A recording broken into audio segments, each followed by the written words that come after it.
Welcome in the first lecture of our GPET preparation series. In this lecture, I am going to cover general pharmacology including introduction to pharmacology, which have many subtopics like definition, scope and sources of drug, dosage forms and routes of administration. Then the pharmacokinetic, which contains mechanism and principle of absorption, distribution, metabolism and excretion of drug, principle and basic clinical pharmacokinetics, pharmacogenetics, adverse reactions, and then pharmacodynamic, mechanism of drug action, receptors, classifications, drug receptor interaction, combined effect of drug function, factor modifying drug action, then discovery and development of new drugs, preclinical and clinical studies. So these are the basics: receptors, mechanism of action, ADME. These are the basics of pharmacology. अगर आपको ये सारी चीज़ें अच्छे से समझ आ गई तो आगे के जो कॉन्सेप्ट्स हैं आपके बहुत क्लियर रहेंगे फार्माकोलॉजी में. ये लेक्चर ध्यान से समझिए, पढ़िए. Whenever we talk about general pharmacology, the first question that should come in your mind is what is pharmacology? Pharmacology क्या है? Study of drugs, how the drug affect our human body and how the human body respond for the drug. Drug का हमारे शरीर के लिए क्या response होता है और हमारे बॉडी का ड्रग के लिए क्या रिस्पॉन्स होता है, इन सब की स्टडीज़ हम करते हैं फार्माकोलॉजी में. Pharmacology is the science of drug overall we can say. Pharmacology दो ग्रीक वर्ड से मिलकर बना है, फार्माकोन और logos. Pharmakon means drug, logos means discourse in और science. Pharmacology deals with interaction of exogenously administered molecule with living system. बाहर से जो अगर कोई भी लिविंग सिस्टम में कोई केमिकल कंस्टिट्यूएंट, केवल केमिकल कंपाउंड आता है, केमिकल मटेरियल एंटर करता है, तो उसे हम जीनोबायोटिक कहते हैं. उसका जो हमारे लिविंग सिस्टम पे, लिविंग सेल्स पे क्या इफेक्ट होता है, उसकी स्टडी हम करते हैं फार्माकोलॉजी में. एक्सोजीनियसली एडमिनिस्टर्ड मॉलिक्यूल कहने का मतलब है ड्रग. WHO की एक डेफिनेशन दी गई है ड्रग के लिए, that I will discuss letter in the upcoming sessions. Any single chemical substance which can produce a biological response is a drug. कोई भी chemical substance जिसका कोई ना कोई biological response होता है उसे हम कहते हैं drug. Let's go through little bit history. तो 18th century में pharmacology की शुरुआत हुई. aimed animal experiments and primarily aimed at understanding physiological processes were started by F. Magendie and Claude Bernard. Then 1847 में Rudolf Bachin founded the first institute of pharmacology in Germany. 19th century Oswald Schmiedberg regarded as the father of pharmacology. 19th century में Ostwald स्कीमियटबर्ग ने अपने disciples के साथ कई ऐसे pharmacology में नए रिसर्च किए, नए इनोवेशंस किए, जिनकी वजह से उनको हम फादर ऑफ फार्माकोलॉजी कहते हैं. And here drug substances or material that is used or intended to be used to modify or explore physiological system or pathological state or for the benefit of the recipient is drug. This is the WHO definition. ये अब हमेशा याद रखिएगा, बहुत standard definition है. और अगर जब तक आप मेडिकल साइंस में हैं, मेडिकल फील्ड में हैं, नर्सिंग में हैं, फार्मेसी में हैं, MBBS में हैं, कहीं भी हैं, ड्रग का डेफिनेशन आपको पता होना चाहिए. तो ये स्टैंडर्ड डेफिनेशन आप हमेशा याद रखिएगा. ओके, चलिए आगे चलते हैं. Let's say some important discoveries. Father of Indian pharmacology RN Chopra. Confuse मत होइएगा, फादर ऑफ मॉडर्न फार्माकोलॉजी कौन है? Oswald Schmiedeberg. और Indian pharmacology RN Chopra. Father of chemotherapy Paul Ehrlich, जिनको बुलेट साइंटिस्ट भी कहा जाता था. इन्होंने मैजिक बुलेट वाला कॉन्सेप्ट दिया था. The first anti microbial drug Salvarsan, which is also known as arsphenamine या compound 606, synthesized by Paul Ehrlich. तो ये याद रखिएगा, इंपॉर्टेंट पॉइंट है. Discovery of penicillin Alexander Fleming के द्वारा किया गया था. Discovery of streptomycin Selman Waksman. Discovery of insulin Banting and Best. Then discovery of antimicrobial effect of Prontosil, which is the first commercially available antibacterial sulfa drug. Sulfa drug की बात करें तो क्या है? फर्स्ट एंटीबैक्टीरियल सल्फा ड्रग की बात करेंगे तो क्या आएगा? प्रोंटोसिल. और फर्स्ट एंटीमाइक्रोबियल ड्रग कहेंगे तो साल्वर्सन. ठीक है, कंफ्यूज मत होइएगा. किसके द्वारा किया गया? गेरहार्ड डोमगैक के द्वारा। Then father of modern pharmacology Oswald Schmiedeberg, ये कंफ्यूज नहीं होने का, इंडियन फार्माकोलॉजी में आर्यन चोपड़ा और मॉडर्न फार्माकोलॉजी में ओसवाल्ड स्किमिएटबर्ग। बहुत ईजी है, ये कुछ इंपॉर्टेंट साइंटिस्ट के नाम आप याद रखिएगा, कभी कभी एग्जाम में आ जाता है। Branches of pharmacology, so there are many branches, many scopes. Pharmacokinetic सबसे पहले आता है। फार्माकोकाइनेटिक ग्रीक वर्ड काइनेसिस से मिलकर बना है, जिसका मतलब होता है movement. Pharmacokinetic is all about what the body does to the drug, हमारे शरीर का ड्रग के लिए क्या रिस्पॉन्स होता है या हमारा शरीर ड्रग पे क्या क्या इफेक्ट दिखाता है, उसको हम फार्माकोकाइनेटिक में पढ़ते हैं। जैसे ही हम कोई ड्रग लेते हैं तो सबसे पहले वो हमारी बॉडी में जाता है, उसका डिसोल्यूशन होता है, after that it gets absorbed, then distributed to the whole body, then metabolism occurs, then the excretion of the left material. तो ADME absorption, distribution, metabolism, excretion की स्टडीज हम फार्माकोकाइनेटिक में करते हैं। एब्जॉर्प्शन, डिस्ट्रीब्यूशन, मेटाबॉलिज्म, एक्सक्रीशन, इसको याद रखेगा। This अभी हम फार्माकोकाइनेटिक और फार्माकोडायनेमिक को डिटेल में पढ़ेंगे बायोफार्मास्यूटिक्स में, that I cover soon. Just after this lecture, general pharmacology, I'll cover it because it is all about biopharmaceutics is all about pharmacokinetic and pharmacodynamic. Pharmacodynamic क्या है? दो एक ग्रीक वर्ड से मिलकर बना है, डायनेमिस। डायनेमिस मतलब power. So what the drug does to the body, drug अपना पावर दिखाता है बॉडी पे, कैसे कैसे दिखाता है उसकी स्टडी हम करते हैं फार्माकोडायनेमिक में। ड्रग हमारे बॉडी पे क्या क्या इफेक्ट दिखाता है, वो उन सबसे भी चीज़ों की स्टडी हम करते हैं फार्माकोडायनेमिक में।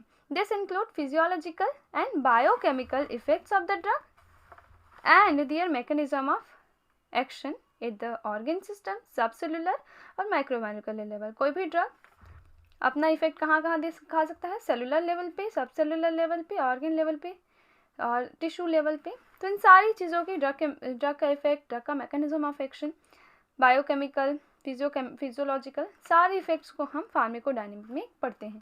तो अभी पूरे फार्माकोडायनेमिक में हम पूरे फार्माकोलॉजी में हम इन्हीं सब चीज़ों की बातें करेंगे। Pharmacotherapeutics, art and science of treatment of disease.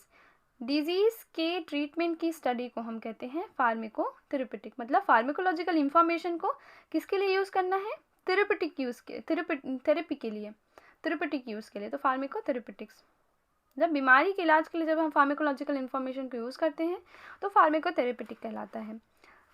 Then clinical pharmacology, clinical pharmacology it is the science, it is the scientific study of both old and new human और old and new drugs in human.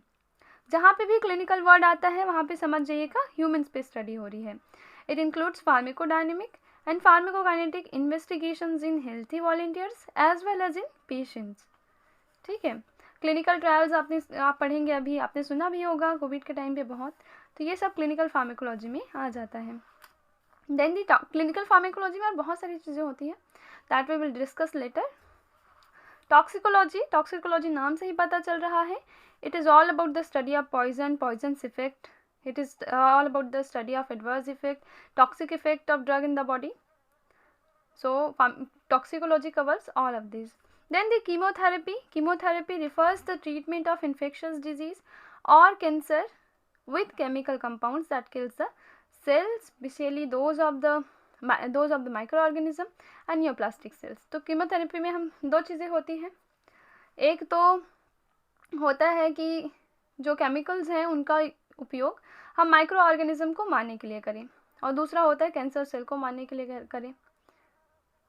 तो chemotherapy is all about the killing the cell that is harmful for the body without affecting the host cell. Pharmacogenetics, study of the drug on the basis of genetics and variability. और आगे देखते हैं sources of drug. Sources of drug क्या क्या हो सकते हैं, plant source हैं, एनिमल सोर्स हैं, मिनरल सोर्स हैं, माइक्रोब्स हैं। आपको पता ही होगा ज़्यादातर जो ड्रग्स हैं वो ऑर्गेनिक कंपाउंड्स हैं, और ज़्यादातर ऑर्गेनिक कंपाउंड्स हमें कहाँ से मिलते हैं, प्लांट सोर्सेज से। तो प्लांट सोर्स जो है वो मेजर सोर्स है, प्लांट और एनिमल सोर्स ड्रग का। प्लांट सोर्सेज में आ जाते हैं एल्केलॉइड्स, ग्लाइकोसाइड्स, एल्कोलाइट्स में मॉर्फिन, एट्रोपिन, ये एग्जाम्पल से याद रख लीजिएगा। Nicotine, ergotamine, reserpine, quinine, विनिकस्ट्रीन।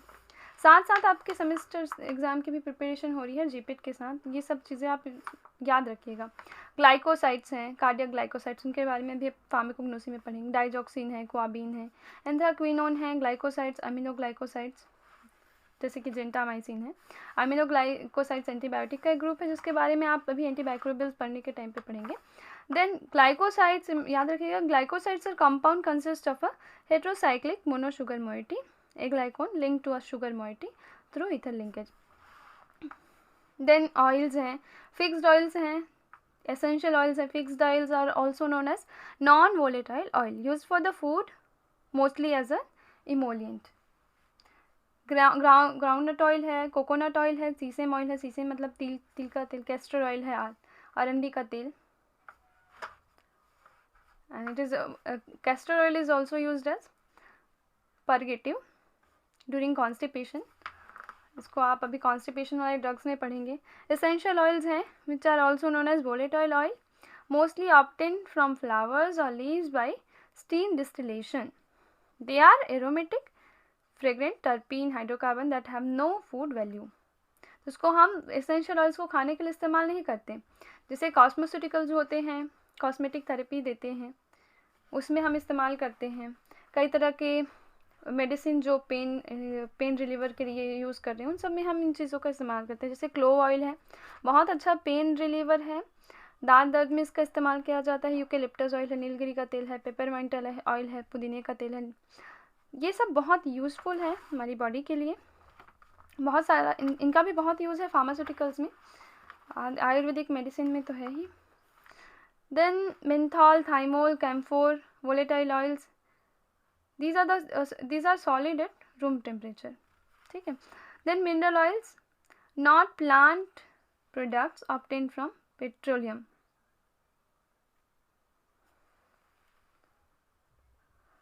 So mineral oils, they are not obtained from plants, they are obtained from minerals, they are obtained from petroleum. Petroleum is the main source for mineral oils. liquid paraffin है which is very useful in pharmaceuticals, for pharmaceuticals, lubricants, laxatives. Soft and hard paraffin है, emollient and ointment base.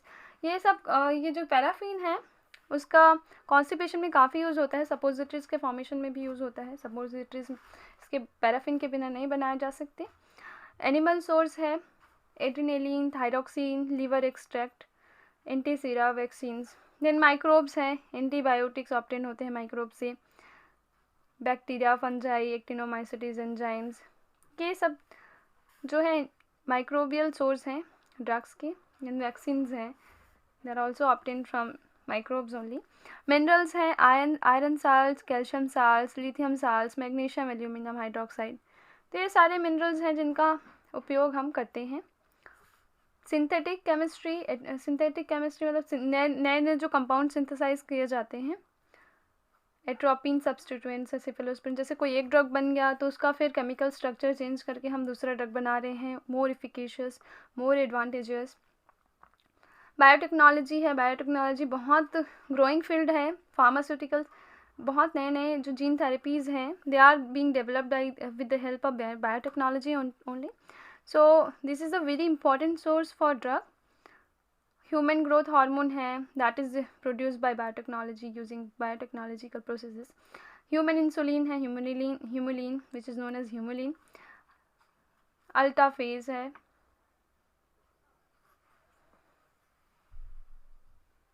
interferon, monoclonal antibodies, regulator peptides, erythropoietin. These are the some of the examples. Then drug nomenclature, drug का नामकरण कैसे किया जाता है। A drug is generally have 3 categories of name. किसी भी drug के कितने तरह के नाम होते हैं? 3 तरह के, non proprietary, proprietary and chemical name. Proprietary से तो पता ही चल रहा है कि ये किसी न किसी कंपनी के द्वारा दिया जाता है। नॉन प्रोप्रिएटरी कहने का मतलब है अप्रूव्ड और ऑफिशियल और जेनेरिक नेम, ये अथॉरिटी, किसी भी अथॉरिटी के द्वारा दिया जाता है। प्रोप्रिएटरी नेम पर्सनल होता है, कोई कंपनी अपने हिसाब से किसी प्रोडक्ट का नाम रख सकती है, ब्रांड नेम, ट्रेड नेम, जिसको हम कहते हैं जैसे कि पैरासीटामॉल है वो कई तरह के ब्रांड नेम से आता है, टाइनोलॉल और क्रोसिन, अलग अलग इसके ब्रांड नेम्स हैं, लेकिन उसका जेनेरिक नेम क्या है, पैरासीटामॉल ही है ना। केमिकल नेम है, तो 3 तरह के ये नाम हो गए। यहाँ पे आप एग्जांपल्स देख सकते हैं। Chemical name N acetyl para aminophenol, this is the chemical name of paracetamol which is the generic name. Paracetamol is the generic name. It is also being sold as, it is also known as acetaminophen. इसको पहले acetaminophen ही कहा जाता था, then इसका नाम paracetamol रख दिया। इसका केमिकल नेम क्या है, एन एसिटाइल पैरा अमीनोफिनॉल, याद रखिएगा N acetyl para aminophenol. Brand name है इसका कैल्पॉल, क्रोसिन, टाइनोलॉल, बहुत सारे नाम है। पैरासीटामॉल बहुत सारे नाम से मिलता है, अलग अलग mg के बेसिस पे भी इसके बहुत सारे नाम हैं। जैसे कि अभी डोलो बहुत चला, डोलो में 650 mg पैरासीटामॉल होता है। यूजुअली पैरासीटामॉल 500 mg पे बेचा जाता है। पीडियाट्रिक सिरप्स में आपको 250 mg पैरासीटामॉल मिलेगा। तो बहुत सारे ब्रांड नेम्स हो सकते हैं एक ही ड्रग के। एस्पिरिन है, एस्पिरिन इसका एस्पिरिन का जेनेरिक नेम एक्सपिरिन ही है, एंड इसका केमिकल नाम है एसिटाइल सैलिसिलिक एसिड, याद रखिएगा एसिटाइल सैलिसिलिक एसिड। और ब्रांड नेम है डिस्पिरिन, इकोस्पिरिन, बहुत सारे अलग अलग नाम से एस्पिरिन मिलता है। केमिकल नेम क्या है थोड़ा समझ लीजिए। Chemical name describes the structure substance chemically. Okay, example है 1 isopropylamine propyl amino 3 1 naphthyloxy propane 2 ol for propranolol. ये जो प्रोपेनोलॉल है वो कार्डियोवास्कुलर ड्रग की कैटेगरी में आता है। उसके बाद आते हैं non proprietary name. It is the name accepted by competent scientific body or authority. International non-proprietary name accepted by all the members countries of WHO, World Health Organization. तो ये किसी ना किसी अथॉरिटी के द्वारा दिया जाता है non proprietary name after the discovery of drug.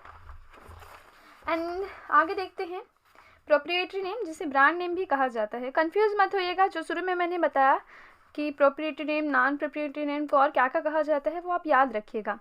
Proprietary name या brand name, it is the name assigned by the manufacturers and his property or trademark. One drug may have multiple proprietary name. Example के लिए एमकार्ड है, एमलोगार्ड है, एमलोकोर है, एमलॉन्ग है, एमलोपिन है, एमलोवस है, Stamlo है, for the amlodipine for different manufacturers. तो एक ड्रग के बहुत सारे ब्रांड नेम्स हो सकते हैं, क्योंकि एक ड्रग को बहुत सारी कंपनीज सेल कर सकती है अपने अपना नाम देकर, अपना अलग ट्रेडमार्क देकर। उसके बाद आता है ड्रग कंपीडिया। ड्रग कंपीडिया क्या है? Drug compendia are compilation of information on drugs in the form of monograph without going into the theoretical concept, mechanism of action and other aspects which help in understanding the subject. तो drug कंपेडिया में केवल specific चीज़ें लिखी होती है, drug की एकदम detail information नहीं रहती है, उसमें mechanism of action, theoretical concepts को नहीं समझाया जाता, बहुत शॉर्ट फॉर्म में रहता है। जैसे कि ऑफिशियल कंपेडिया हैं, फार्माकोपियाज हैं, फार्मूलरीज हैं। फार्माकोपिया क्या है? They contain description of chemical structure, molecular weight, physical and chemical characteristics, solubility, identification, assay method, standards of purity, storage condition and dosage form of officially approved drug in a country. तो हर country के लिए अलग अलग हो सकता है pharmacopoeia. India के लिए इंडियन फार्माकोपिया, हर कंट्री का अपना फार्माकोपिया होता है। यूएस का ब्रिटिश फार्माकोपिया है, यूएसपी है, यूनाइटेड स्टेट फार्माकोपिया। तो हर कंट्री का अपना अपना फार्माकोपिया होता है। ओके, आगे देखते हैं। They are useful to drug manufacturers and regulatory authorities. तो जिस देश का फार्माकोपिया है वो उस देश के मैन्युफैक्चरर के लिए यूज़ होता है, उस देश की इंडस्ट्रीज़ के लिए यूज़ होता है, रेगुलेटरी अथॉरिटीज़ के लिए यूज़फुल होता है। And it is pharmacopoeia is not useful for doctors. Pharmacist के लिए यूज़फुल होता है क्योंकि वो ड्रग्स की डिटेल स्टडी करते हैं, तो उनको काफ़ी ज़रूरत होती है फार्माकोपियाज के। और ड्रग मैन्युफैक्चरिंग कंपनीज़ में तो बहुत ज़्यादा, क्योंकि सारी स्टैंडर्ड ड्रग से रिलेटेड फार्माकोपिया में ही इंक्लूडेड होते हैं और उन स्टैंडर्ड को कंपनीज़ को फॉलो करना होता है। Indian pharmacopoeia IP, British pharmacopoeia BP, European pharmacopoeia UP, United State pharmacopoeia USP। Okay, then formularies आती है। Formularies these are produce in booklet form, छोटी छोटी फार्मूलरीज होती है। Can be helpful for prescribers, ये प्रिस्क्राइबर अपने पास रखते हैं, आपने ये डॉक्टर्स के लिए भी यूज़फुल हो सकता है, जितने भी रजिस्टर्ड फिजिशियन होते हैं उनके लिए यूज़फुल हो सकता है। ब्रिटिश नेशनल फार्मूलरी है BNF, list brands names with cost. तो ये ब्रिटिश नेशनल फार्मूली में जैसे अगर ब्रांड नेम को इंक्लूड करना है, कोई नई कंपनी आई है, उन्होंने नया ड्रग बनाया है, तो उसको इंक्लूड करने के लिए ताकि डॉक्टर उसको प्रिस्क्राइब करे, उसको कॉस्ट देना पड़ता है। कोई भी कंपनी पैसा दे के उसमें अपने ब्रांड को इंक्लूड करवा सकती है। जैसे इसमें पैरासीटामॉल के बारे में दिया या किसी कार्डियोवास्कुलर ड्रग के बारे में दिया है, और कोई कंपनी अपने कार्डियोवास्कुलर ड्रग का ब्रांड नेम इंक्लूड करवाना चाहती है और उस ब्रांड नेम को देख के फिर प्रिस्क्राइबर उसी को प्रिस्क्राइब करेंगे, तो इससे कंपनी का फ़ायदा होगा। तो वो कॉस्ट दे के ब्रिटिश नेशनल फार्मूलरी में कंपनी अपना ब्रांड नेम इंक्लूड करवाती है। नेशनल फार्मूलरी ऑफ इंडिया में NFI है, does not include brand names. तो इंडिया की जो नेशनल फार्मूलरी है उसमें ब्रांड नेम को इंक्लूड नहीं किया जाता, केवल जेनरिक नेम होते हैं दवाइयों के। देन मार्टिनडेल है, मार्टिनडेल को एक्स्ट्रा फार्माकोपिया कहा जाता है। This is the complete drug reference, में बहुत सारी ड्रग की डिटेल्स होती है।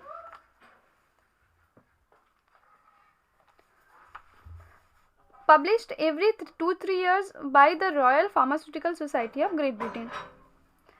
तो ये एक्स्ट्रा फार्माकोपिया है Martindale, that is published after 2-3 years by Royal Pharmaceutical Society of Great Britain.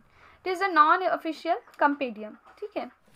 उसके बाद है physicians desk reference PDR and drug facts and comparisons. ये दोनों जो है नॉन ऑफिशियल कंपेडियम ही हैं और USA में पब्लिश होती है। These are other non-useful compendia, यही लिखा है। Then एक important topic, बहुत important topic, essential drug concept, इससे questions आते ही हैं। essential medicine, essential medicine क्या है आपको पता होना चाहिए। The WHO has defined essential medicines as those that satisfy the priority healthcare needs of the population. जैसे कि पैरासीटामॉल अभी कोविड के टाइम पे बहुत यूज़ हुआ, तो वो क्या है कि एसेंशियल मेडिसिन है। जो एसेंशियल मेडिसिन है, कौन सा जो एसेंशियल मेडिसिन है उनकी लिस्ट निकालती है स्टेट अथॉरिटी या आसपास की स्टेट अथॉरिटी भी निकाल सकती है, सेंट्रल ड्रग अथॉरिटी भी निकाल सकती है, मतलब एरिया के वाइज पे एसेंशियल ड्रग लिस्ट निकाला जाता है। मतलब जिस एरिया में जिस मेडिसिन की सबसे ज़्यादा ज़रूरत है और जो लोगों को इकोनॉमिक लेवल पे अवेलेबल होनी चाहिए, उसकी एक लिस्ट प्रिपेयर की जाती है जिसको हम एसेंशियल ड्रग लिस्ट कहते हैं। तो इसमें उन्हीं मेडिसिन को इंक्लूड किया जाता है जिसका बहुत ज़्यादा कंजप्शन किया जाता है पब्लिक के द्वारा। सो एसेंशियल कहने का मतलब है effective, it should be effective and economical, safe, it should be safe, and single drug formulation mostly. So these are the mainly generic medicine, जैसे कि एंटासिड्स हैं। कॉमन जो कॉमन जो मेडिकेशंस होते हैं, पैरासीटामॉल है, एंटासिड्स है। सिंपल वन सिंगल फॉर्मुलेशन वाली मेडिसिन को हम एसेंशियल ड्रग लिस्ट में रखते हैं। Environmental factor one also considered in making the choice. तो जहाँ पे जैसे मलेरिया कई एरिया में ज़्यादा होता है, कई एरिया में डायरिया ज़्यादा होता है, तो वहाँ के लिए एसेंशियल ड्रग में एंटी मलेरियल ड्रग को इंक्लूड किया जा सकते हैं, एंटी डायरियल ड्रग को इंक्लूड किया जा सकता है। तो इन्वायरमेंट के बेसिस पे कहाँ पे कौन सी बीमारी ज़्यादा होती है उसके हिसाब से एसेंशियल ड्रग लिस्ट निकाली जाती है। Then needed by the majority of the population. Essential drug में, एसेंशियल मेडिसिन में एक मेन चीज़ होती है कि वो बहुत सारे पॉपुलेशन के द्वारा, बहुत सारे पॉपुलेशन को उसकी ज़रूरत हो, बहुत लोगों को उसकी ज़रूरत होनी चाहिए। And then they must be available at all times, हर समय वो अवेलेबल होना चाहिए, बिकॉज इट इज़ एसेंशियल, नाम से ही पता चल रहा है। In proper doses form, proper doses form में अवेलेबल होना चाहिए। 500 mg का टेबलेट है पैरासीटामॉल का, 250 mg का टेबलेट है, जिसकी सबसे ज़्यादा रिक्वायरमेंट होती है वो प्रॉपर टेबलेट इंजेक्शन जिस फॉर्म में अवेलेबल होना चाहिए उस फॉर्म में अवेलेबल होना चाहिए as a single formulation.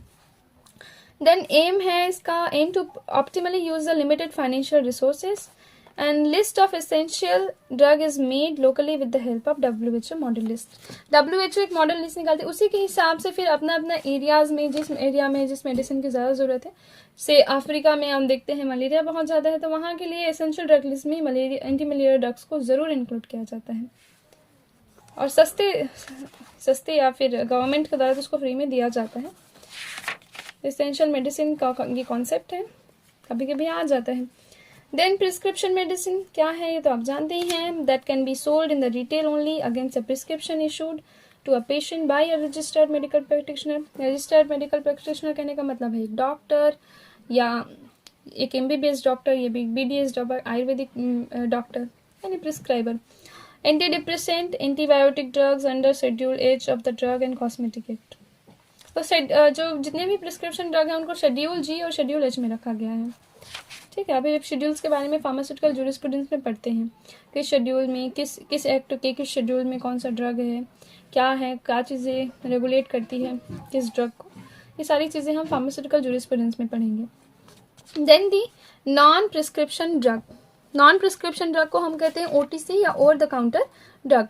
Relatively harmless, ये हार्मलेस होती है and that can be sold without a prescription. चूंकि हार्मलेस है, can be sold without a prescription and can be sold even by a grocery store. OTC drugs हैं grocery store में आपको मिलती है, जैसे इनो है, that is an anti acid OTC drug, तो वो आपको ग्रोसरी स्टोर में आसानी से मिल जाएगा, किसी भी किराने की दुकान पे आपको मिल जाएगा। उसके बाद आगे देखिए ऑर्फन ड्रग है। Orphan drug, drugs or biological products for diagnosis or treatment or prevention of a rare disease or condition is orphan drug. Orphan drug, as per Orphan Drug Amendment of Act of USA, a rare disease or condition is one that affects less than 0.2% 2 million people in the US. ये जो US के हिसाब से है, country wise, मतलब जो ऐसी disease जो बहुत कम लोगों को होती है उसके लिए जो मेडिसिन बनती है ना, दैट इज़ वेरी एक्सपेंसिव, उनको हम ऑर्फन ड्रग कहते हैं। जैसे एजासाइटिडीन है, और एक और है बहुत ज़्यादा एक्सपेंसिव एक मेडिसिन है Zolgensma, that is very expensive medicine. तो वो जो मेडिसिन है एक न्यूरोलॉजिकल डिसऑर्डर के लिए इस्तेमाल की जाती है, एक जेनेटिक डिसऑर्डर है, उसको ठीक करने के लिए इस्तेमाल की जाती है, बहुत एक्सपेंसिव मेडिसिन है, उसको हम ऑर्फन ड्रग में रख सकते हैं। तो ये कुछ नाम हैं ऑर्फन ड्रग्स के, आप ये याद रख सकते हैं क्योंकि ये कभी कभी आ जाता है, ऐसे आपसे पूछ सकता है, 4-5 ऑप्शन दे देंगे, which of the following is an orphan drug, ऐसे करके पूछ देंगे, तो आप याद रखिएगा डेफिनेशन भी और ये कुछ एग्जांपल्स भी, this are the important examples. आगे देखते हैं doses forms of drug. Doses forms के बारे में आपने फार्मास्यूटिक्स में पढ़ ही लिया होगा, यहाँ बस हम एक क्विक रिविजन कर लेते हैं, रिवाइज कर लेते हैं। Doses form is a product that is switchable for administration of a drug to a patient. किसी भी ड्रग को हम ओरिजिनल फॉर्म में पेशेंट को नहीं दे सकते, इसलिए ड्रग को एक्सिपिएंट्स के साथ मिला के एक switchable form like solid form, liquid form, semi solid form या इनहेलेशन फॉर्म में कन्वर्ट करके हम पेशेंट को देते हैं।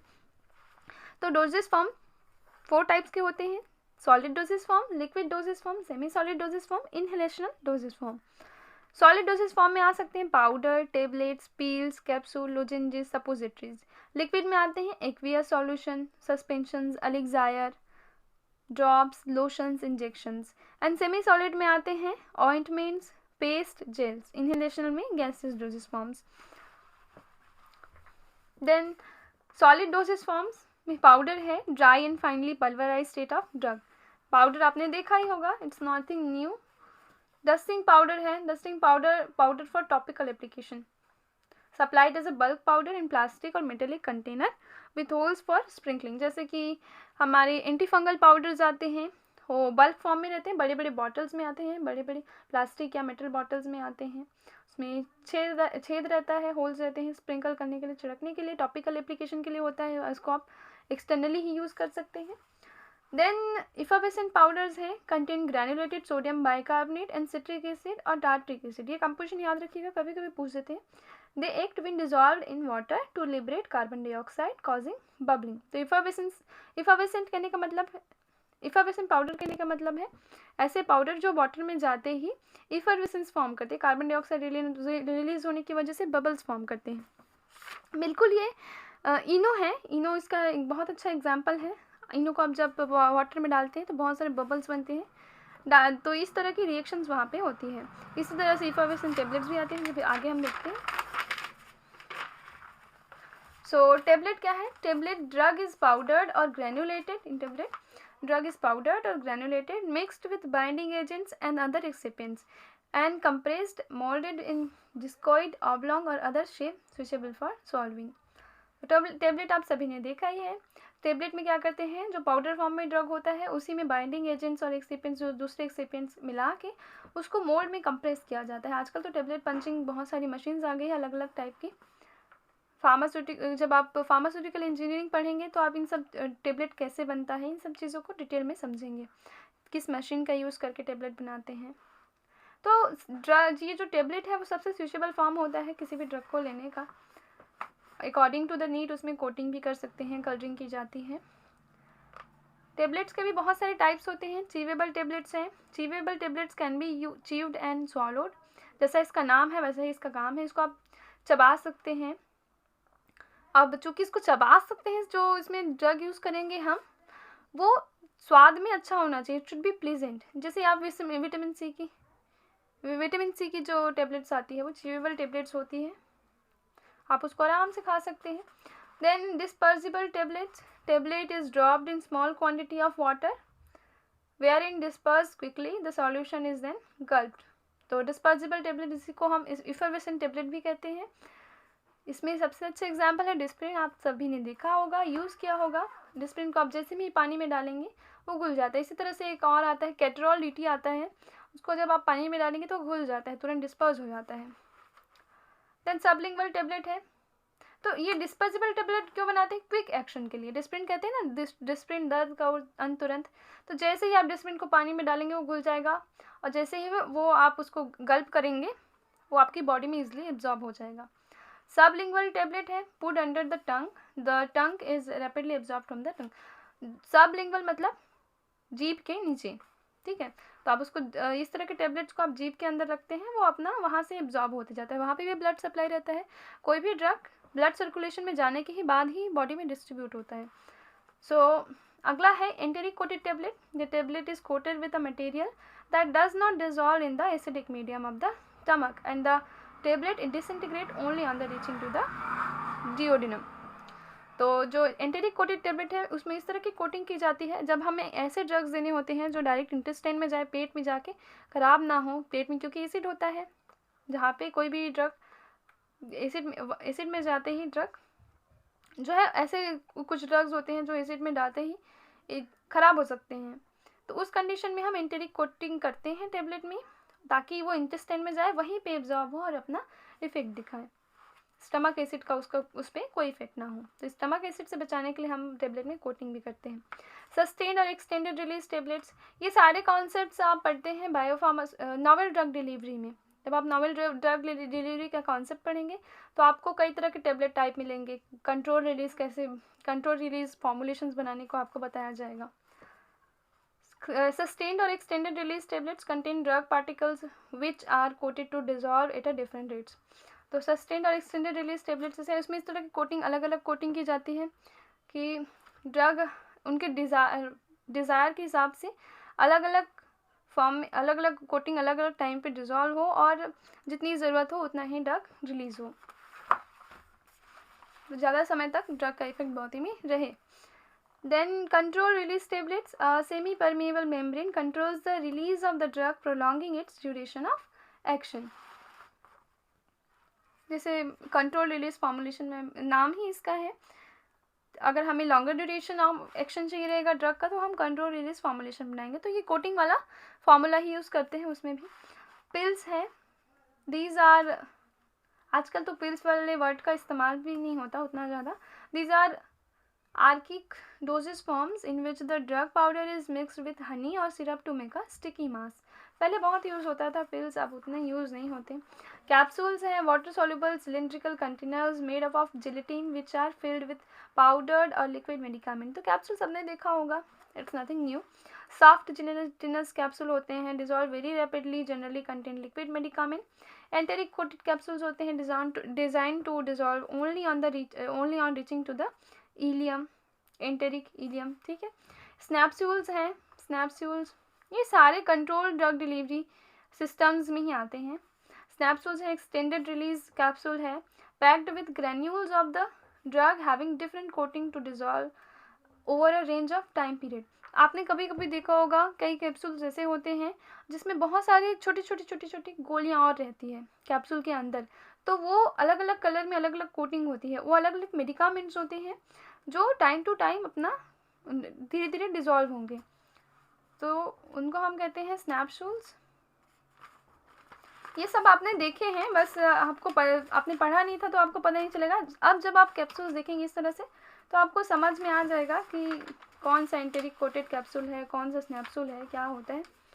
देन लोजेंजेस हैं, Lozenges, tablets like bodies of various shapes containing the drug along with a switchable gum, sweetening and flavouring agent. Vitamin C की lozenges आती है, बहुत फेमस है. लोजेंजेस अक्सर कफ मेडिकामेंट के रूप में ही लोजेंजेस में अक्सर कफ मेडिकामेंट ही होती है. थ्रोट इरिटेशन के लिए जो मेडिकामेंट्स यूज़ करते हैं उसको भी हम लोजेंजेस कहते हैं. Providing the drug for local action in the mouth and throat by retaining in the mouth and allowed to dissolve slowly. तो हमें थ्रोट इरिटेशन में हम लोजेंजेस का ही अक्सर इस्तेमाल करते हैं, क्योंकि ये धीरे धीरे अपनी थ्रोट हमको एक जो है वो एक जगह पे इफेक्ट चाहिए रहता है, तो उस कंडीशन में हम लोजेंजेस इस्तेमाल करते हैं. क्योंकि थ्रोट इरिटेशन में इन्फेक्शन थ्रोट में है, माउथ में है, तो वहीं पे जो मेडिकामेंट है डिजॉल्व होगा, वहीं पे अपना इफेक्ट दिखाएगा. मतलब एक सूदिंग इफेक्ट के लिए भी हम लोजेंजेस का इस्तेमाल करते हैं. देन सपोजिटरीज आते हैं. Suppositories conical bullet shaped doses forms होते हैं for insertion into the canal, जैसे कि एनल कैनाल है. विजाइनल सपोजिटरीज आती है जिनको हम पेशरीज भी कहते हैं. Drug is mixed with a mouldable firm base that melt eight body temperature and release the content drug. तो इसमें हम पैराफिन का इस्तेमाल करते हैं. पैराफिन में हम मेडिकामेंट को मिक्स करते हैं, देन उसको एक मोल्ड में शेप देते हैं ताकि वो आसानी से कैनाल्स में इंसर्ट किया जा सके.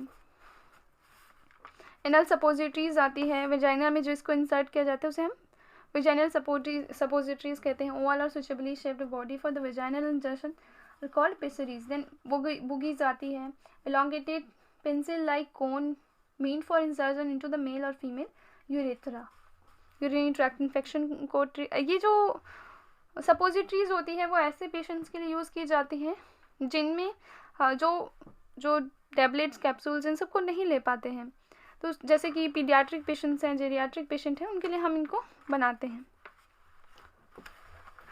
आगे है liquid doses form.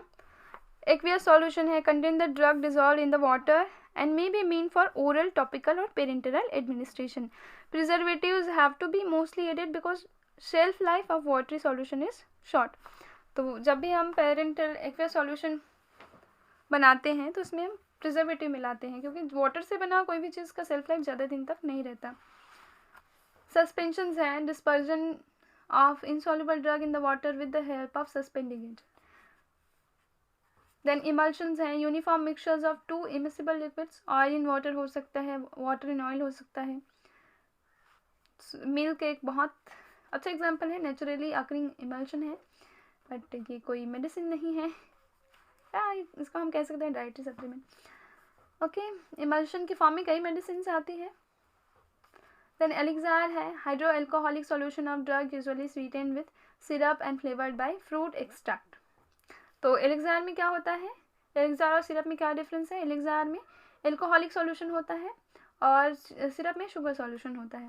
Have higher concentration of sugar and thicker in consistency. Elixir syrup में डिफरेंस आता है फार्मास्यूटिक्स में. अब तक तो आपने पढ़ा होगा, ये सब चीज़ बहुत नई नहीं है, बहुत सिंपल सी है, बस एक क्विक रिविजन है ये, ताकि आपको डोजेस फॉर्म बार बार बताना ना पड़े. ड्राई सिरप है. Drugs that deteriorates in aqueous medium can be dispensed as dry syrup which is reconstituted by adding water and shaking. Then lincters है. ये जो ड्राई सिरप्स हैं आपने देखा होगा घर में बच्चों के लिए जब लेते हैं तो एक पाउडर्ड फॉर्म में आपको एक बॉटल मिलेगी, उसके साथ एक वाटर का अलग से मिनरल वाटर का उसमें रहेगा छोटा सा बॉटल. उसको मिक्स करते हैं, तुरंत यूज़ करते हैं. तो जैसे इंस्टेंट यूज़ करने वाली दवाइयाँ होती हैं जिनको अगर पहले से घोल के रखा जाए तो ख़राब हो जाती है, तो ऐसी मेडिसिन को पाउडर और वाटर के फॉर्म में दिया जाता है, जिसको हम ड्राई सिरप कहते हैं. यूज़ करने से पहले वाटर को उस पाउडर में डाला जाता है और शेक करके फिर बच्चों को देते हैं. तो वो भी लिमिटेड पीरियड के लिए होता है, ज़्यादा दिन में वो ख़राब हो जाता है. लिंक्टस है. Viscous syrup liquid mean to be licked slowly for soothing the throat. Generally has menthol to impart cooling sensation and an antitussive effect. सूखी खांसी में यूज़ करते हैं. देन ड्रॉप्स है. relatively more concentrated solution of medicament meant for oral ingestion और external application to eye, nose और ear canal. ear drops हैं, eye drops हैं. oral drops भी आती हैं छोटे बच्चों के लिए. lotions हैं. solution, suspension और emulsion meant for external application to the skin without rubbing. body lotion है. आपने देखा ही होगा। लोशन, मेडिकेटेड लोशन भी आते हैं, नॉन मेडिकेटेड लोशन भी आते हैं। इट्स नथिंग न्यू, लिनीमेंट्स हैं। Similar preparations like lotion which generally contain counter irritant and are to be rubbed on the skin to relieve pain and cause rufection. इसको लगाने के बाद थोड़ा इरिटेशन होता है लिनेमेंट को लगाने के बाद। देन इंजेक्शंस हैं, स्टेराइल सॉल्यूशन और सस्पेंशन इन एक्वियस और ऑयली मीडियम फॉर सबक्यूटेनियस और इंट्रामस्कुलर एडमिनिस्ट्रेशन। जो इंजेक्शंस हैं वो इंट्रावेनस हो सकते हैं, इंट्रामस्कुलर हो सकते हैं, रूट्स के हिसाब से अलग अलग हो सकते हैं injections. Only aqueous solutions for IV injection, ये क्वेश्चन आया था एक बार कि जो इंट्रावेनस इंजेक्शन है उसमें हम एक्वियस सॉल्यूशंस ही यूज़ कर सकते हैं। सस्पेंशन कभी नहीं यूज़ कर सकती क्योंकि इट इज़ गिवन इंट्रावेनसली, ठीक है।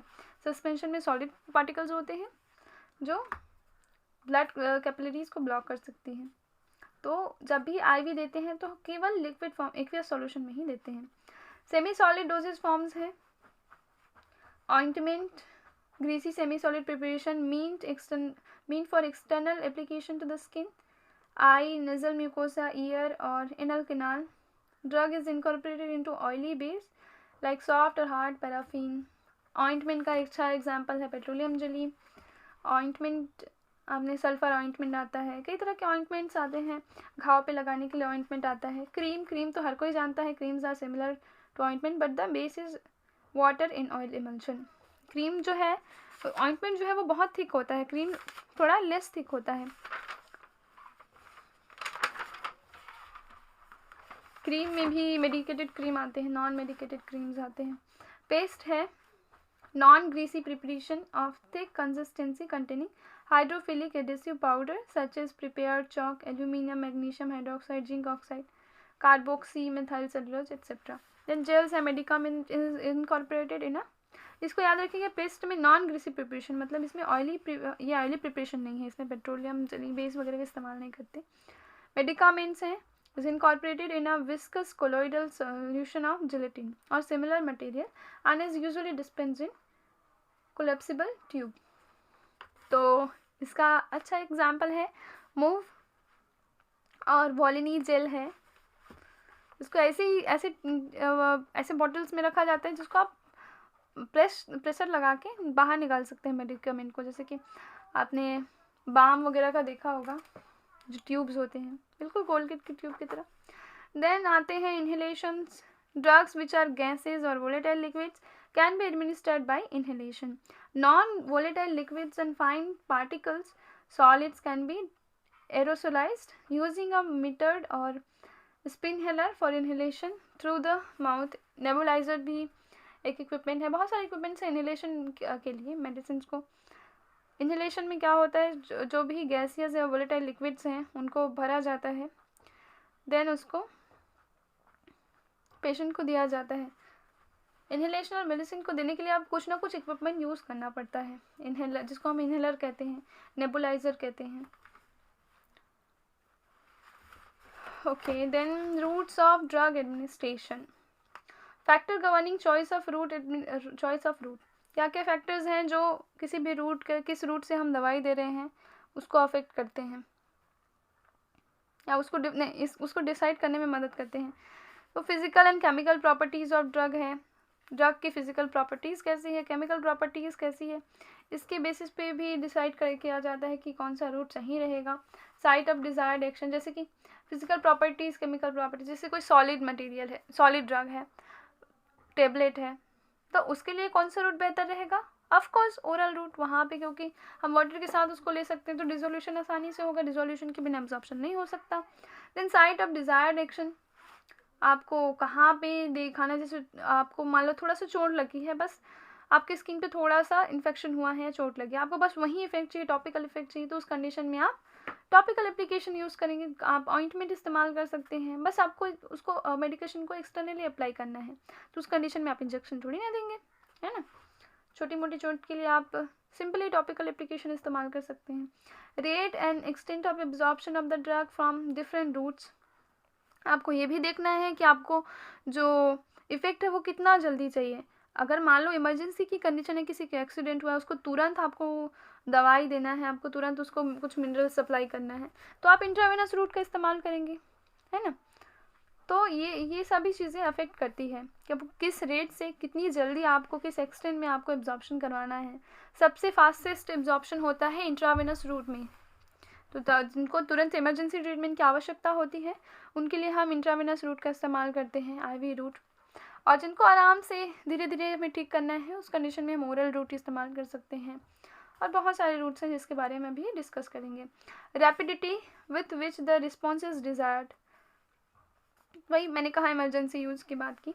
यहाँ पे एक और पॉइंट छूट गया, effect of digestive juices and first pass metabolism on the drug.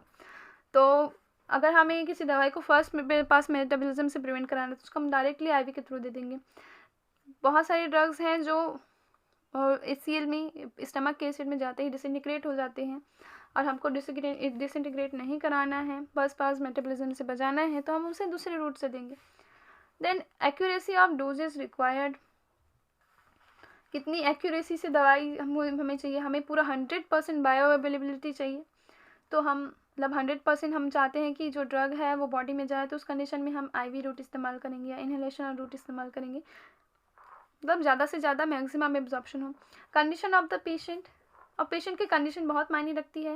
अगर पेशेंट जो है उसकी एज बहुत ज़्यादा है, जेरियाट्रिक पेशेंट है या पीडियाट्रिक पेशेंट है, तो उस कंडीशन में हम सपोजिटरीज वगैरह इस्तेमाल कर सकते हैं।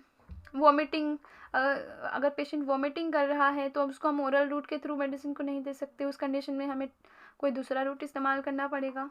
Injection can be better option than oral route. Unconscious patient है तो उसको ऑफकोर्स हम ओरल रूट तो बिल्कुल नहीं दे सकते, we can use topical route, we can use intravenous route according to the need. Okay, so these are the factors that governs the choice of route. And the routes of administration में देखते हैं दो तरह के roots होते हैं, local routes और systemic root. ठीक है, लोकल मतलब एक स्पेसिफिक जगह पे ही आपको ड्रग का अगर इफेक्ट चाहिए तो आप लोकल रूट यूज़ करेंगे। अगर आपको पूरी बॉडी में ब्लड को जो ड्रग है उसका सर्कुलेशन चाहते हैं तो उस कंडीशन में आप सिस्टेमिक रूट करेंगे। सिस्टेमिक जहाँ पे भी यूज़ होता है समझ लीजिए कि ब्लड में मेडिसिन के जाने की बात हो रही है, ब्लड में ड्रग का सर्कुलेशन हो रहा होगा। रूट्स ऑफ ड्रग एडमिनिस्ट्रेशन में देयर आर 2 रूट्स, लोकल और सिस्टेमिक। लोकल में there are again types, topical है, डीपर टिश्यूज़ है, इंट्रा आर्टीरियल है। इंट्रा आर्टीरियल यहाँ पे थोड़ा कन्फ्यूजन होता है। इंट्रा आर्टीरियल देखिए, आर्टरीज में जब आप ड्रग देंगे तो वो उसी आर्टरी में रहेगा, वो उसी ऑर्गन तक ड्रग को पहुँचाएगा जहाँ तक वो आर्टरी जाती है। लेकिन जब आप ड्रग को वीनस में देते हैं, वेनस में जब भी ड्रग जाता है तो पूरी बॉडी में सर्कुलेट होता है। ठीक है, तभी हम इंट्रावेनस बात करते हैं तो ड्रग पूरी बॉडी पूरे सर्कुलेशन में जाता है। लेकिन जब हम इंट्रा आर्टीरियल की बात करेंगे तो जो ड्रग है वो उसी स्पेसिफिक लोकेशन तक जाएगा जहाँ तक वो आर्टरी जाती है। तो कंफ्यूज मत होइएगा इसमें। देन लोकल रूट में हमने क्या क्या रखा है, टॉपिकल है, डीपर टिश्यूज है। टॉपिकल में स्किन है, म्यूकस मेम्ब्रेन है, मतलब external application. Then deeper tissues है, इंट्राथीकल है, इंट्रा आर्टिकुलर है और इंट्रा रिट्रोबल्बुलर है। डीपर टिश्यूज में देना रहता है, हालांकि इंजेक्शन के थ्रू देंगे, इंजेक्शन के थ्रू जब भी देते हैं तो ऐसा लगता है कि पूरे सर्कुलेशन में जा रहा है, लेकिन नहीं, हम एक स्पेसिफिक जगह पे देते हैं, घुटने में देते हैं, स्पाइन इंजेक्शन होता है, तो ये सब डीपर टिश्यूज में जाते हैं और एक स्पेसिफिक लोकेशन तक ही जाते हैं। So these are local routes. Then the systemic routes, systemic routes में भी एक्सटर्नल हो सकते हैं, पेरेंटरल हो सकते हैं। एक्सटर्नल में क्या क्या आते हैं, ओरल रूट है, ओरल भी एक्सटर्नल में आता है, ओरल भी सिस्टेमिक में आता है। क्यों? क्योंकि जैसे ही आप कोई टेबलेट लेते हैं वो स्टमक में या इंटेस्टाइन में एब्जॉर्ब होके अल्टीमेटली किस में जा रहा है, सिस्टेमिक सर्कुलेशन में जाएगा। So oral is also systemic route, rectal is also systemic route. Sublingual अगर आप जीभ के नीचे कोई मेडिसिन को दबा रहे हैं, यहाँ मुंह के थ्रू ले रहे हैं, तो वहाँ पे जो कैपिलरीज है उसमें ड्रग का एब्जॉर्प्शन होगा और वहाँ कैपिलरी से होते हुए वो पूरे सर्कुलेशन में सर्कुलेट होगा, है ना। तो ultimately this is also systemic route. Then the intranasal and inhalational, these are also systemic route. जहाँ पे भी ड्रग का सप्लाई पूरे सर्कुलेशन में हो रहा है वहाँ पे सिस्टेमिक रूट कहलाएगा। ठीक है। Then the parenteral route, intravenous, intramuscular, subcutaneous, intradermal.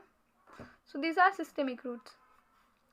Parenteral is not always systemic because intra arterial भी इंजेक्शन के थ्रू ही देते हैं हम, but it is giving effect only on a particular location. तो बस ये डिफरेंस याद रखिएगा, ये अगर आप क्लासिफिकेशन याद रखेंगे तो आपसे आसानी से बन जाएगा. इससे रिलेटेड क्वेश्चन आते हैं, रूट्स ऑफ एडमिनिस्ट्रेशन से रिलेटेड याद रखिएगा, यहाँ पे कंफ्यूजन बिल्कुल नहीं होना चाहिए. अब देन आगे देखते हैं local routes. It's going to be a long lecture, but it's going to be very beneficial for you. So, of course, बिना मेहनत के तो कुछ नहीं मिलता ज़िंदगी में. The local routes है. Drug is administered at the site of lesion. Local route में जहाँ पे घाव है बस हम वहीं पे ड्रग को एडमिनिस्टर करते हैं. These routes can be used for localized lesion or accessible sites. Topical है local routes में. External application of the drug to the surface for localized action. Skin है, oropharyngeal, nasal mucosa, eyes, ears, canals and vagina. ये सब इन areas में topical application किया जा सकता है ड्रग का. डीपर टिश्यूज हैं. Intra articular injection in the joint, intra arterial injection in the arteries, intrathecal injection into the CSF cerebrospinal fluid. इसे लिडोकेन है, इसको डायरेक्ट इंजेक्शन दिया जाता है. लिडोकेन इज एन एनेस्थेटिक, यानी पेशेंट को टेम्परली अनकॉन्शियस करने के लिए इस्तेमाल किया जाता है. ये जो लिडोकेन है डेंटल में बहुत इसका यूज़ होता है. इसको लोकल एनेस्थेटिक कहते हैं ना. एनेस्थेटिक में भी बहुत टाइप होते हैं. लोकल एनेस्थेटिक होते हैं, जनरल एनेस्थेटिक होते हैं. रिट्रोबल्बुलर इंजेक्शन है, injection behind of the eyeball. Hydrocortisone इस फॉर्म में दिया जाता है. हाइड्रोकार्टिसोन एक ऑक्यूलर ड्रग है. सिस्टेमिक रूट है. The drug administered through systemic routes is intended to be absorbed into the bloodstream and distributed all over including the site of action to the circulation. ये सारी चीज़ें मैंने बताई हैं, फिर भी बस एक बार और रिवाइज कर लेते हैं. चलो, अभी मैंने थोड़ी टाइम पहले बताई. Absorb in blood, distributed all over the body. Then oral route, most common and acceptable. Maximum ये बहुत इंपॉर्टेंट पॉइंट है. Maximum high first pass metabolism is seen with the oral route, है ना. इसी को प्रिवेंट करने के लिए एफर्ट लगाए जाते हैं. ये कोटिंग वगैरह जो की जाती है, टबले में रंगत की जाती है, वो सब इसी से बचाने के लिए की जाती है. देन अभी आप ये फर्स्ट पास मेटाबॉलिज्म क्या होता है ये सब के बारे में पढ़ेंगे. बायो ट्रांसफॉर्मेशन जब हम पढ़ते हैं ना फार्माकोकाइनेटिक में, तो इस चीज़ को हम अच्छे से समझेंगे. फर्स्ट पास मेटाबॉलिज्म लीवर में होता है, याद रखिएगा. Not suitable for unpalatable drug, paraldehyde, chloramphenicol. ये एग्जाम्पल्स आप ध्यान में रखिएगा. ओरल रूट किन के लिए स्विचेबल नहीं होता? जो अनपैलेटेबल ड्रग है, पैराहेल्डिहाइड है, क्लोरामफेनिकॉल है, इनके लिए स्विचेबल नहीं होता है. इरिटेबल ड्रग के लिए स्विचेबल नहीं होता है. इमेंटीन है, ऑफकोर्स इरिटेबल होगा तो कोई पेशेंट उसको लेना नहीं चाहेगा मुँह से. Destroyed by digestive juices, penicillin G, insulin. ये जो ड्रग है that is destroyed by the digestive juice, तो हम इसको ओरल रूट के थ्रू नहीं दे सकते. इन लीवर में देखिए GTN, टेस्टोस्टेरोन, लिडोकेन. मतलब अगर डाइजेस्टिव जूस में नहीं डिस्ट्रॉय हो रहा है तो समवेयर इन लीवर में जाके वो डिस्ट्रॉय हो ही जाता है. तो इन सब से प्रिवेंट करना है तो इसको हम ओरल रूट के थ्रू इन मेडिसिन को नहीं देंगे. Then drugs with high first pass metabolism, lidocaine है, नाइट्रोग्लिसरीन है, इनमें बहुत ज़्यादा फर्स्ट पास मेटाबॉलिज्म होता है. तो जिनका हाई फर्स्ट पास मेटाबॉलिज्म है उनको हम ओरल रूट के थ्रू नहीं देंगे.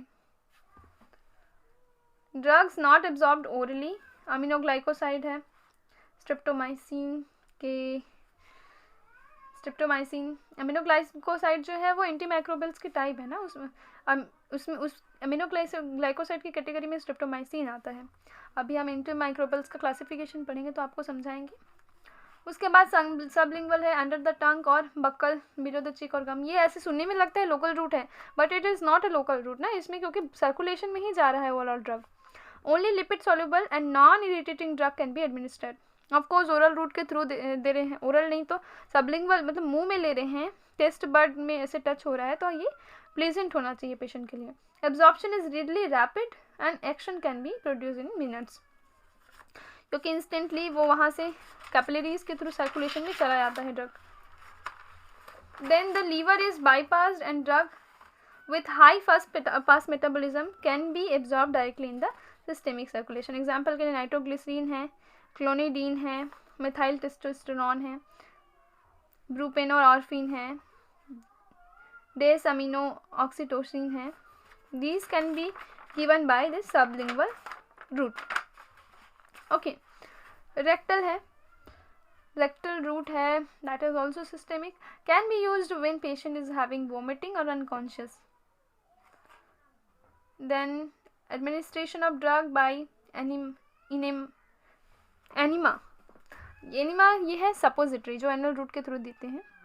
जो सब सपोजिटरी हम रेक्टल रूट के थ्रू देते हैं उसको हम एनिमा कहते हैं, जिसका एग्जांपल है डल्कोलिक्स। डल्कोलिक्स के बारे में आपने सुना होगा, कॉन्स्टिपेशन में देते हैं।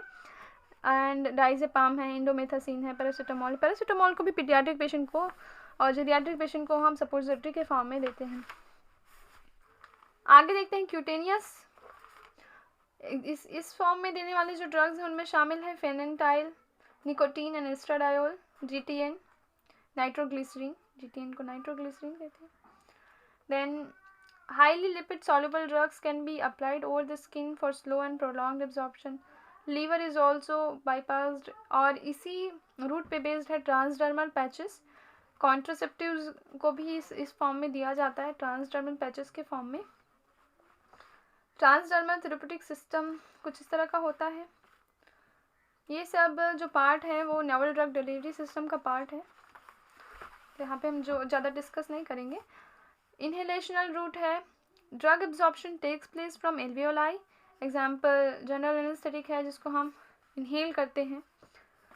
और इंट्रानेजल है, mucous membrane of the nose can readily absorb many drugs, क्योंकि वहाँ पे बहुत सारा ब्लड सप्लाई होता है, बहुत सारा कैपिलरी का सप्लाई होता है, तो वहाँ से जो ड्रग्स हैं चूँकि वो ड्रॉपलेट या गैसेस फॉर्म में दी जा रही है तो आसानी से एब्जॉर्ब हो जाती हैं। Digestive juices and liver are bypass, क्योंकि जो इंट्रानेजल रूट के द्वारा मेडिसिन दिया जाता है जब उस कंडीशन में वो लीवर से बाईपास नहीं होता, directly goes to the circulation. This route is being tried for some other peptide drug like insulin as well to bypass the blood brain barrier।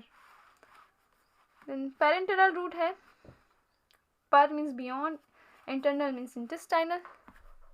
Parenteral refers the administration by injection, can be applied even in the unconscious, uncooperative or vomiting patient। Liver is bypassed, no chances of interference by food or digestive juices because it is given directly to the circulation।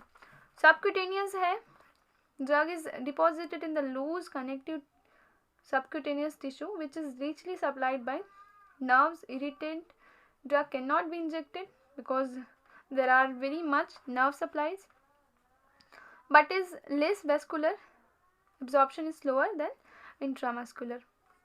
Okay, suitable for depot respiratory preparation। Injections बहुत तरीके से दिए जाते हैं, intramuscular, intravenous, intranasal, depending on the situation. Intravenal not suitable for shock patient। This route should be avoided in shock patient who are vasoconstrictive, absorption will be delayed। Some special forms of this route include dermojet। In this method, needle is not used, a high velocity jet of the drug solution is projected from a microfile using a gun like implement।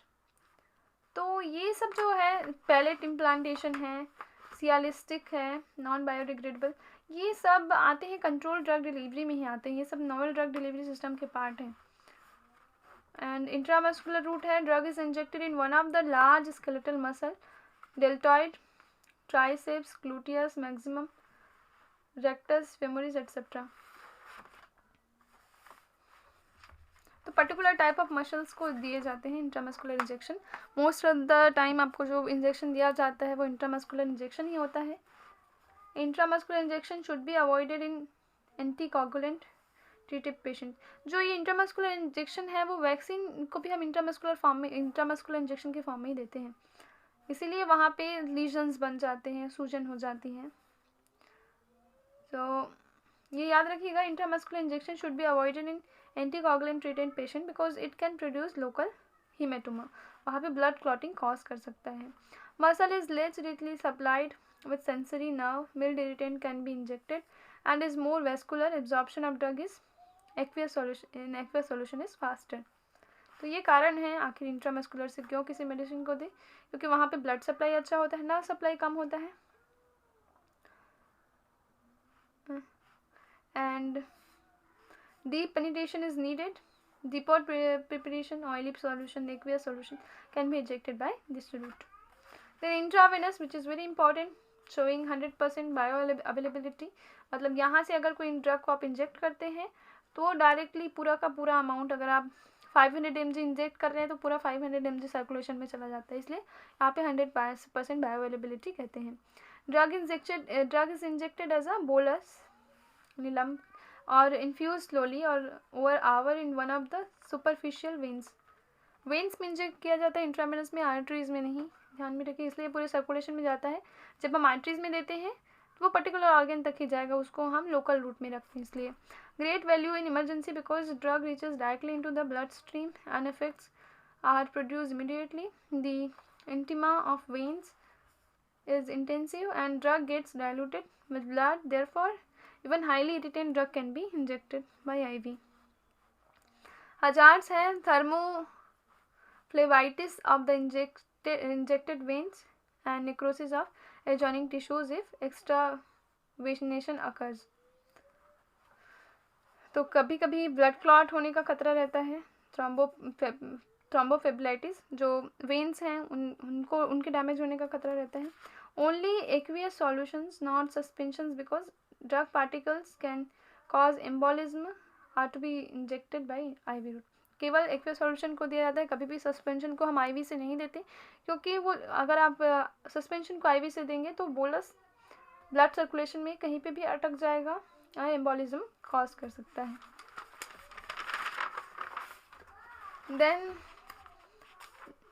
Not depot preparation for this route, depot preparation नहीं हो सकता इस रूट में। Chances of causing air embolism is risk.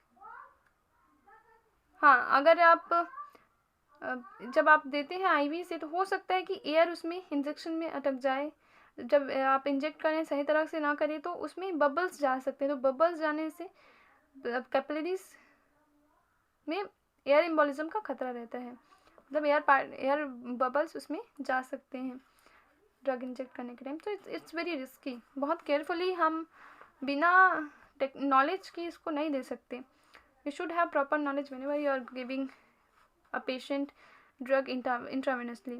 Smallest dose of drug required because bioavailability is 100%। तो अब आपको बहुत ज़्यादा एक्स्ट्रा अमाउंट ऑफ ड्रग देने की ज़रूरत नहीं है, जितना नीडेड है उतना ही दीजिए। आपको 10 mg चाहिए तो 10 mg ही दीजिए, क्योंकि पेशेंट को आप जितना दे रहे हैं इंट्रावेनसली, अब उस पेशेंट को पूरा का पूरा अमाउंट ऑफ ड्रग उसके सर्कुलेशन में जा रहा है। 100% बायोअवेलेबिलिटी यहाँ पे रहती है। इस पर क्वेश्चन भी आया है कई बार। इंट्राडर्मल इंजेक्शन है, drug is injected into the skin raising a bleb. ये BCG का वैक्सीन है, सेंसिटिविटी टेस्टिंग है, ये सब इंट्राडर्मल इंजेक्शन से की जाती है। So at the end I would like to say instead of worrying about what you can not control, shift your energy to what you can create. And with this I would like to end this lecture, and in next lecture I will be discussing about pharmacokinetic, pharmacodynamic. It's already very long lecture, so इसको और लंबा नहीं कर सकती। Next lecture में मैं discuss करूँगी pharmacokinetic, pharmacodynamic को और जो भी टॉपिक्स बच गए हैं जनरल फार्माकोलॉजी में। सो विल बी कंटिन्यूइंग, और याद रखिएगा, मेहनत करते रहिएगा। और साथ ही ये बात भी ध्यान में रखिएगा कि इस लेक्चर के नोट्स आपको मिलेंगे टेलीग्राम चैनल पे, UG फार्मा गाइड के टेलीग्राम चैनल पे। तो आप उसका लिंक आपको डिस्क्रिप्शन में है, आप वहाँ से जाके विज़िट कर सकते हैं और फ्रीली आप इस लेक्चर के PDF नोट को वहाँ से डाउनलोड कर सकते हैं। Stay healthy, stay safe, have a good day.